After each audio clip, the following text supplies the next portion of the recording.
살아 계시며 말씀을 통해 역사하시는 하나님 아버지, 오늘 주시는 말씀 속에 거하시는 아버지의 음성을 듣고 아버지를 만나며 아버지의 모든 것을 알고 더 깨달을 수 있는 복을 말씀 가운데 허락하여 주시옵소서. 예수님의 이름으로 기도합니다. 아멘. 사람들은 사업이 잘 되고 장사가 잘 되면은 얼마나 기뻐합니까? 그러다가도 사업이 좀 휘청거리고 장사가 안 되면은 하늘이 무너지는 것 같이 낙심하고 힘들어하며 괴로워합니다. 그런데 오늘 말씀에 나오는 하박국 선지자는 다르죠. 무화과나무 잎사귀가 무성치 못해 열매가 없고, 감람나무 포도나무에도 열매가 없고, 우리의 양이 없고, 오양간에 소가 없고, 밭에 식물이 없을지라도 기뻐하고 있습니다. 당신은 농사를 짓고 거기서 나오는 수출로 먹고 사는 농경사회였어요. 다른 산업이 없고 다르게 먹고 살 다른 방도가 없습니다. 그러니까 무화과나무, 감람나무, 포도나무가 열매가 없다 그러면 먹을 양식이 없다는 소리예요. 굶어 죽게 됐다는 소리입니다. 그뿐이 아닙니다. 외양간에 소도 없어요. 내년을 소망하고 내년 농사를 지으려도 밭을 갈아줄 소도 없습니다. 당연히 슬퍼하고 힘들어하고 괴로울 형편인데도 기뻐하고 있습니다. 이 하박국 선지자는 어떻게 이럴 수가 있을까? 다른 사람들하고 뭐가 다를까? 다른 사람들이 뭘로 기뻐하나 그거를 보면은 알 수가 있습니다. 사람들이 기뻐하는 그 기쁨의 근원에는 돈이 있죠. 돈이 있어요. 이런 돈을 가지고 기뻐하는 사람들은 오늘 기뻐한다고 내일도 기뻐할 수는 없어요. 오늘 장사가 잘 된다고 내일도 잘 된다는 보장이 없습니다. 장사가 잘 되다가도 안 되니만은 이 사람은 그러니까 기쁨이 사라지게 돼 있습니다. 기쁨의 근원이 돈인데 돈이 없어지니까 기쁠 수가 없습니다. 그러니까 이런 사람들은 없어질 것을 행복으로 알고 기쁨으로 알고 살아가고 있는 거예요. 언젠가 생길 일이 일어난 것 뿐입니다. 세상 사람이 이런 걸 몰라서 그렇게 사는 게 아닙니다. 다 알아요. 아니까 돈이라는 건 있다가도 없다가도 있는 거야 이렇게 말하지 않습니까? 알면서도 그렇게 말하면서도 죽어라 하고 돈을 쫓아다니니까 낙심하게 되고 절망하게 돼가지고 그 인생이 망가지고 심지어는 스스로 목숨을 끊기도 하는 겁니다. 그런데 하박국은 달랐어요. 18절 말씀을 보면은 하박국은 여호와로 인하여 내가 즐거워하고 하나님으로 인하여 기뻐하리로다. 하박국의 기쁨의 근원은 없어지는 세상 것이 아니라 영원하신 늘 함께 하실 하나님이었던 거예요. 하나님이 기쁨의 근원이었습니다. 아빠가 일을 마치고 퇴근하면서 사랑하는 아이에게 주려고 선물을 사가지고 집으로 왔습니다. 아이가 아빠다 하고 아빠를 보고 좋아서 아빠 품에 뛰어들면 얼마나 좋겠어요. 그런데 아빠는 쳐다보지도 않고 아빠 손에 있는 선물을 보고는 신이 나가지고 덥석 그 선물을 껴안았습니다. 아이는 그런 거예요. 아이니까, 아직 어리니까. 이 모습이 누구의 모습일까? 하나님을 믿는다고는 사람들 중에도 이런 모습을 가진 사람들이 얼마나 많은지 모릅니다. 여러분, 교회 안에는 두 가지 사람들이 있습니다. 이 아이처럼 하나님보다 하나님이 주시는 것들을 기뻐하는 사람들이 상당히 많이 있어요. 그러나 하박국처럼 하나님이 주시는 게 아니라 하나님 자체를 기뻐하는 사람들도 또 있어요. 신앙이 어리면은 하나님보다 하나님이 주시는 것들을 기뻐합니다. 그래서 하나님을 믿는다고 하며 교회를 다니다가 장사가 잘 되면 막 기뻐하다가, 아니면은 장사가 좀 삐거덕거리기 시작하면은 기쁨이 사라져서 어쩔 줄 몰라 하는 사람들이 있어요. 이런 사람들은 하나님을 기뻐한 게 아니라 하나님에게서 오는 거, 하나님이 주시는 것을 기뻐했기 때문에요. 하박국 같은 사람들은 장사가 잘 안 돼도, 심지어 먹을 양식이 떨어져도 여전히 기뻐하고 있습니다. 병이 들어서 이거는 못 고칠 병이라고 죽어가는데도 기뻐할 수 있는 거예요. 기쁨의 근원이 하나님이시기 때문에요. 여러분, 인생이 눈에 보이는 환경과 조건을 보고서 거기에 휘둘리고 살면 평생에 기뻐할 날 별로 없습니다. 눈에 보이는 환경과 조건이라는 것은 한순간에도 변하기 때문에요. 하나님을 기쁨의 근원으로 하고서 사는 사람들만이 이상한 환경과 조건을 초월해서 언제 어디서 무슨 일이 생기든 기뻐하며 살 수 있어요. 기쁨의 근원이 하나님이시니까. 없어지는 세상 물질 그런 것들이 아니기 때문에 세상 환경이나 뭐 조건과는 무관하게 기뻐할 수가 있어요. 여러분, 남편을 사랑해야지 남편이 사다주는 다이아몬드 반지, 명품 옷, 명품 백을 기뻐하면은 어느 날부터 남편이 이런 거 사다주지 못하면은 그 부부관계는 끝장납니다. 하나님을 기쁨의 근원으로 믿으며 항상 기뻐하며 살 수 있게 되려면은 믿음이 자라야 돼요. 아빠가 사다주는 그 선물만 쳐다보고 기뻐하던 아이도 크면은 달라져요. 믿음이 자라지 않으면은 죽는 날까지 하나님 믿는다고 교회 다녀도 하나님이 주시는 것을 기뻐하게 돼요. 여러분, 제가 하나님을 기뻐하고 살아가는 것도 뭐 하나님이 저한테 뭐 캐시를 많이 주셔서 그런 게 아니에요. 돈은 오히려 하나님이 인색하시더라고요, 저한테는. 근데도 하나님이 좋고 기쁜 거예요.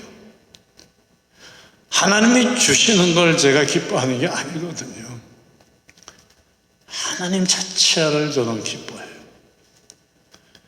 여러분, 세상 형편과 환경은 변합니다. 지금 즐겁고 지금 기쁜 것들이 지금은 좋지만은 내일은 나쁘게 달라질 수 있고, 내일은 오늘 나를 기쁘게 해주던 그게 나를 찌르고 괴롭힐 수가 있습니다. 자식이 그렇잖아요. 어떤 자식은 그냥 뭐 태어나자부터 부모에게는 기쁨인데 자라서부터는 가시가 되잖아요. 눈물을 흘리게 하는 자식들도 있잖아요. 그러나 하나님은 변하시질 않아요. 그러므로 세상 것이 아니라 하나님으로 인하여 기뻐하는 삶이 되시길 축원합니다. 아니면은 불행할 수밖에 없어요. 없어질 것들, 세상 것들로 기뻐하고 살고 있기 때문에 없어질 것들은 어느 날 없어져요. 나를 떠나갑니다. 인생의 프로덕션은 여러 어려운 일들 우리는 왜 생겼는지도 모르고 알아도 막을 수도 있고 고칠 수도 없습니다. 그러므로 주님을 기쁨의 근원으로 하며 주님과 함께 더불어 살아가야만 주님이 그걸 막아주시고 문제도 풀어서 오히려 그걸 복으로 만들어 주시는 거예요. 그렇게 되면 무화과나무, 포도나무, 감람나무에 열매가 없고 밭에 먹을 식물이 없고 우리의 양이 없고 오양간에 소가 없어도 기쁘게 살 수가 있습니다. 이렇게 돼가지고 하나님을 기쁨의 근원으로 하고 살아가는 사람들은요, 하는 일도 달라집니다. 여러분, 누구를 사랑하게 되면 그 사람이 좋아하는 일, 그 사람이 기뻐할 일들을 하게 되지 않습니까? 누구를 사랑한다고 하면서도 지가 좋아하는 일만 하고 지가 좋아하는 음식만 먹고 한다면 그건 그 사람을 사랑하는 게 아니에요. 진정으로 사랑하면 그 사람이 기뻐하는 일을 하고 그 사람이 이걸 보고 기뻐하는 걸 볼 때 나도 같이 기뻐지는 거예요.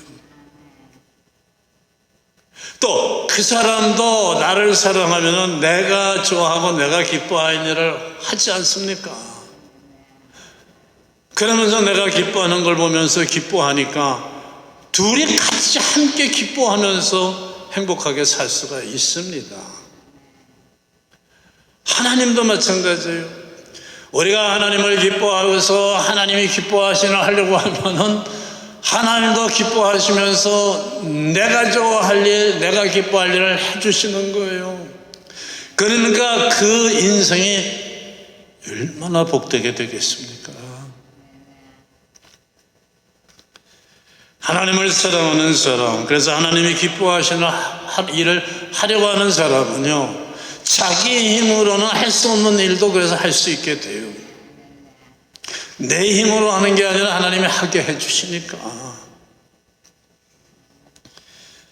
한국전쟁 때 미국 기자들이 그 나병 환자들, 요새는 그 말을 안 쓰고 한센병자라고 그러죠. 그 사람들이 사는 수록도를 찾아갔는데 한 간호사가 피고름이 몸에서 흐르는 그 한센병 환자들을 그 몸을 밝은 얼굴로 깨끗이 씻어주고 껴안아주는 걸 보면서 당신은 어떻게 이런 일을 할 수 있습니까? 우리는 죽어도 못할 겁니다 하니까 이 간호사가 말이 저도 못합니다. 제가 하는 게 아니라 주님께서 하게 해 주시기 때문에 합니다 라고 대답을 했습니다. 그리고 보니까 이 간호사는 억지로 일을 하는 게 아니라 기쁨으로 하고 있어요. 밝은 얼굴로. 하나님이 하게 해주시니까. 그리고 이럴 때 하나님이 기뻐하시다는 걸 느끼니까 할 수 있는 거죠. 여러분, 진정으로 사랑한다면 사랑하는 사람이 기뻐하는 일을 하게 되고, 그래서 사랑하는 사람이 기뻐하는 걸만 나도 기쁨을 느끼지 않아요. 이 사람이 기뻐하나 아니나 아무리 눈치가 둔해도 알 수 있죠. 그래서 기쁜 거예요. 제가 아는 한국에 있는 한 목사님, 교회 직분자들과 함께 그 한센병 환자들이 사는 소록도를 찾아갔어요. 배에서 내려가지고 이분 사람들을 만나는데 이 한센병 환자들 이 병으로 망가지고 구부러진 손을 내밀면서 악수하자고 하는데 그 손을 정말 잡을 수가 없어가지고 멀리 피하려고 했습니다. 교인들도 마찬가지예요. 예배 시간이 돼가지고 다녀올라가서 설교를 해야 되는데 도저히 못하겠더랍니다. 내가 하나님의 종이라고 하면서 목사라고 하면서 저 사람들의 손을 잡고 악수도 못하는데 내가 어떻게 무슨 목사라고 하면서 하나님의 사랑을 예수님의 사랑을 하면서 말씀을 전할 수 있느냐. 그래서 속으로 주야 부르짖으면서 주님께 간구를 하는데 마음이 갑자기 막 확 뜨거워지더래요. 자기도 모르게 단밑으로 내려가서 그 사람들을 형제여 사랑합니다 하고 껴안았대요. 그걸 보는데 장로님들도 같이 갔던 교인들도 다 자기도 모르게 함께 그 사람들을 껴안고 형제여 하고 불렀답니다. 그러니까 이 한센병 환자들이 눈물을 흘리면서 말하더래요. 우리를 찾아온 교회들이 지금까지 많이 있었습니다. 근데 우리를 형제여 하면서 껴안아준 사람들은 이 교회가 처음입니다. 그날 놀라운 은혜의 역사가 일어나고 많은 사람들이 주님을 영접했다고 합니다. 성령님이 역사하신 거예요. 하게 해 주신 거예요. 그래서 모두가 그렇게 할 수 있었던 겁니다. 내가 하나님이 기뻐하시는 일을 하려고 하면 하나님이 하게 해 주시니까 하는 거예요. 붙잡히고 죽게 되는 게 두려워서 예수님을 버리고 도망가던 베드로가 붙잡히는데도 감옥에 갇혔는데도 죽게 됐는데도 두려워하지 않고 복음을 전할 수 있었던 것은 주님이 기뻐하시는 일을 하려고 하니까 주님이 하게 해 주셔서 할 수 있었던 겁니다. 종으로 팔려갔던 요셉이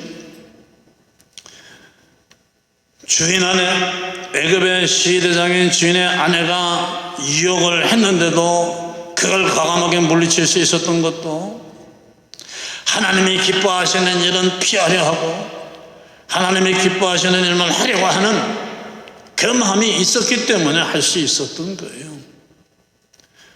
억울하게 오히려 요셉이 주인 아내를 유혹하려고 한다고 누명을 뒤집어서 감옥에 갇혀 죽게 됐는데 하나님이 기뻐하시는 일을 하려고 하다가 그렇게 되니까 하나님께서 요셉을 그 일로 인하여 오히려 애굽의 총리가 되게 해주시지 않습니까? 힘든 일이 생겨도 그 일은 우리에게만 힘든 일이지 하나님에게는 아무것도 아니에요. 그런 하나님이 우리를 지켜주십니다. 어려움이 오히려 복이 되게 해주시지 않습니까? 요새는 한문을 별로 안 쓰지만은 제가 학교 다닐 때만 해도 한문 시간이 있어서 한문 공부를 했어요. 천자문은 천, 지, 현, 황 네 글자로 시작이 되는데 천은 하늘천, 하늘이라는 말이죠. 지는 따지, 땅이라는 말이에요. 현은 가물현이에요. 앞에 나오는 첫 번째가 하늘이나 하늘천을 설명하는 거예요. 하늘이 어떤 것인가? 가물현. 하늘은 가물가물하다고 말하고 있어요. 그 다음에 나오는 현은, 황은 누르황이에요. 땅을 설명하는 말이에요. 두 번째 글자. 땅은 노랗, 땅 색깔이 노랗잖아요. 땅은 얼마든지 설명할 수 있어요. 노랗다고. 그런데 하늘은 아무리 쳐다봐도 가물가물 도무지 뭔지 모르겠다는 거예요. 참 어떻게 그렇게 잘 설명을 했는지 모릅니다. 맞아요. 사람의 머리와 지혜로는 도저히 알 수 없는 가물가물한 것이 하늘이고 하나님 나라고 하나님이에요. 신앙의 기본이 이게 돼야 돼요. 이걸 인정해야 돼요. 하나님은 하나님의 나라는 하늘나라는 가물가물하다. 인간으로는 알 수 없다. 이게 신앙의 밑바닥 기본이 돼야 됩니다. 정말 우리 삶 속에서 일어나는 일들은 우리 머리로서는 알 수가 없어요. 가물가물한 거예요. 하나님의 말씀대로 하는데도 눈에 보이는 현실은 상황은 오히려 나빠 보이고 불행해 보일 때가 얼마나 많습니까? 하나님이 하시는 일을 가물가물 도무지 알 수가 없어요. 여러분 30cm 자를 보고 야 길다 크다 하는 사람은 하나도 없어요. 그런데 30cm가 달팽이하고 군뱅이에게는 참 크고 먼 거리예요. 사람에게는 큰 일이 하나님에게는 아무것도 아니라니까요. 뉴욕에서 한국 가는 길이 얼마나 멀어요. 참 비행기 타고 가는 게 힘들다고 합니다. 비행기도 허덕허덕 하면서 날아가는데 이 거리가 하나님에게는 아무것도 아니죠.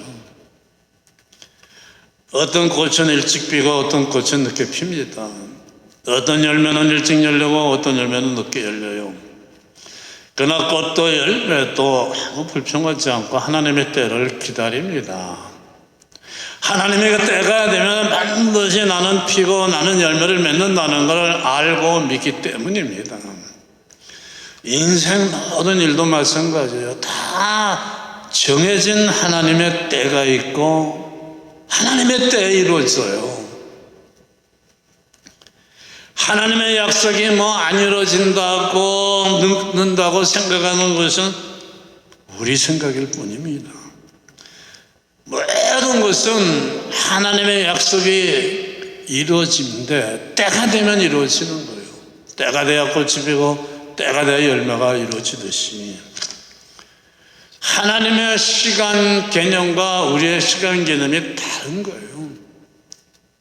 하나님 편에서는 속히 이루는 건데 인간은 더디다고 난리를 치는 겁니다. 역사는 우리 시간표를 따라서 그러지가 않아요. 역사는 하나님의 시간표를 따라서 흐릅니다. 천지 만물과 모든 일을 좌지우지하는 건 내가 아니지 않습니까? 하나님이시지 않습니까? 그러니까 하나님의 시간표에 맡겨서 하나님의 시간표를 따라가야 돼요. 하나님의 때가 되면 반드시 이루어집니다. 그러나 우리에게 필요한 건 믿음이에요. 어떤 어려운 일이 생겨도 하나님을 믿고 기다리면, 그래서 하나님의 때가 되면은 하나님은 반드시 감사할 열매를 거두게 해주신다. 하나님의 때가 되면 가물가물 알 수 없던 그 이유도, 왜 하나님이 그렇게 하셨는지도, 결과가 어떻게 되는지도 하나님은 반드시 알게 해주신다. 이 믿음만 흔들리지 않으면 되는 겁니다. 데살로니가전서 5장 16절로 17절은 항상 기뻐하라, 쉬지 말고 기도하라, 이렇게 말씀하죠. 하나님을 기쁨의 근원으로 하는 사람들은 이 마음이 부서지지 않고 없어지지 않도록 지켜야 되잖아요. 지켜야 되는데 이거를 지키기 위해서 쉬지 말고 기도하라, 그 말씀입니다. 여러분, 우리가 바닷가에 가끔 가보면은 실샷이 파도가 밀려오는데 방파제가 쌓아놓은 뚝이 그 파도를 막아줘요. 이게 막아주지 않으면은, 파도가 만약에 마을을 덮치게 되면은 그 마을에 사는 사람들의 삶은 끝장나죠. 쑥대밭이 됩니다. 우리가 살아가는 삶도 마찬가지예요. 매일매일 하루 동안에 이 생각 저 생각 쉐만한 생각들이 바다의 파도처럼 우리 마음속으로 들어오려고 몰려와요. 우리 마음은 좋은 생각들과 하나님이 주시는 그 생각들로 마음으로 항상 가득 채워져 있어야 되는데, 만약에 몰려오는 파도처럼 몰려오는 그 세상 물결을 막지 못하면 그 속에 섞여서 밀려오는 나쁜 생각들이 우리 마음속에 들어오면 우리의 마음은 쑥대밭이 돼요. 마음속에서 기쁨은 씻겨서 떠내려가고 세상 그 파도가 집어넣는 슬픔과 미움과 걱정과 분노 같은 게 다시 채워지게 돼요. 이런 나쁜 생각들이 파도처럼 실수없이 내 마음속으로 뚫고 들어오려고 밀려오기 때문에 이걸 막고 지켜야 되는데, 내가 무슨 힘이 있어요? 내가 내 마음을 어떻게 지켜요? 그래서 우리가 해야 될 일이 기도라는 거예요. 쉬지 말고 기도하라. 쉬지 말고 기도하는 삶을 살면은 우리 마음을 이 세상 물결이 파고 들어오지 못하도록 뚝이 되어서 기도가 막아져요. 여러분, 내가 이런 마음 갖고 저런 마음 갖고 있어요. 어떡할까 갈등하다 기도해 보겠어요. 내 마음을 기도하면은 내 마음을 하나님이 정리해 주시지 않습니까? 사도 바울이 복음을 전하려고 해서 아시아로 가려고 한다면서 기도하니까 하나님께서 어디로 방향을 돌려주세요? 마케도니아를 가라. 마음을 정리해 주시지 않아요? 지켜주시지 않습니까?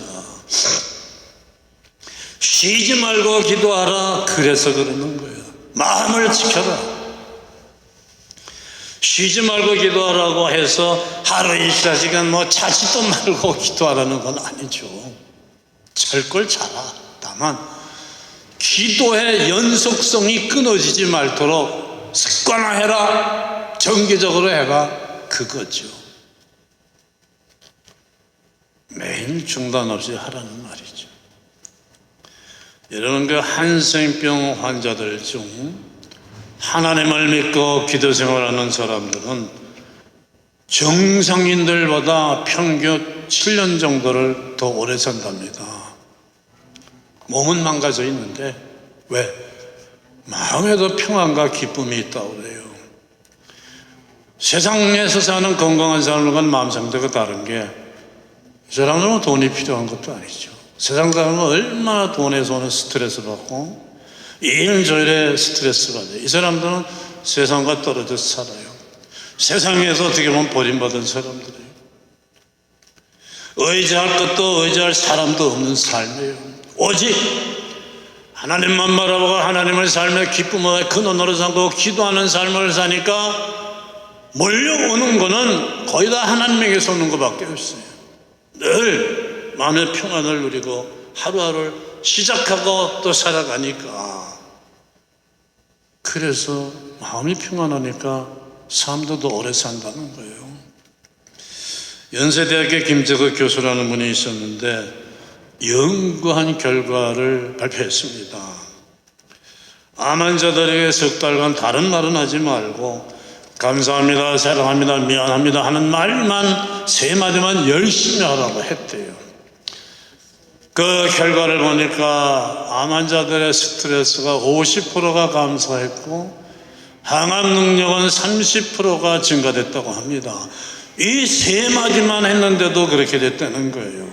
노화 방지와 항암 치료의 최고라는 거예요. 사람들 모두 몸에 암세포 안 가진 사람 없어요. 다 가지고 있는데 이 세포가 커지지 않도록, 고개를 들지 않도록 자신의 삶과 마음을 다스려야 되는 거예요. 신앙세계도 우리의 신앙을 좀먹고 깨뜨리려고 하는 영적인 암세포가 다 있어요. 우리가 낙심하는 말, 남을 미워하는 말, 화를 내며 내뱉는 말, 이게 다 우리 신앙의 영의 암세포가 되는 거죠. 그저 감사합니다, 사랑합니다, 주님 이런 말을 하고 살면은 영적인 건강과 평안함은 말할 수 없이 돼요. 말씀드렸죠. 눈 뜨자마자 저는 침대에서 안 나오고 꼭 3번씩 한다고 그랬죠. 하나님 감사합니다, 하나님 감사합니다, 하나님 감사합니다, 주님 감사합니다, 주님 감사합니다, 주님 감사합니다. 그 다음에는 하나님 사랑합니다 3번, 주님 사랑합니다 3번. 그 다음에는 하나님을 더욱 사랑하기를 원합니다 3번, 주님을 더욱 사랑하기를 원합니다 3번. 그러고 일어나요. 아주 습관이 됐어요. 이제는 오래 하니까 세상에서 세상 말도 좋은 말만 쓰면은 그렇게 마음이 평안해지고 건강해지는데, 하나님이 기뻐하시는 말만 골라서 한다면은 또 말할 필요도 없죠. 세상 살아가면서 하나님으로 인해서 기뻐하는 삶이 되시기를 축원합니다. 하나님이 주시는 것들이 아니라 하나님 자체를 인해서 기뻐하는 삶이 되시기를 축원합니다. 기도하겠습니다. 아버지 감사합니다. 어리석었는데 하나님을 알게 해주시고 하나님이 주시는 것이 아니라 하나님 자체를 사랑하고 기뻐하게 해주시는 삶의 길로 인도해 주심을 감사합니다. 아버지, 이제 이 마음을 붙들고 살기를 원하고 결심할 때에 세상이 흔들어대고 방해하고 세상에 파도 물결이 밀려올 것입니다. 이걸 이길 수 있도록 쉬지 말고 기도하는 삶이 되어서 이 마음을 지키고 이 마음 안에서 살아가게 주시옵소서. 예수님의 이름으로 기도하옵나이다. 아멘.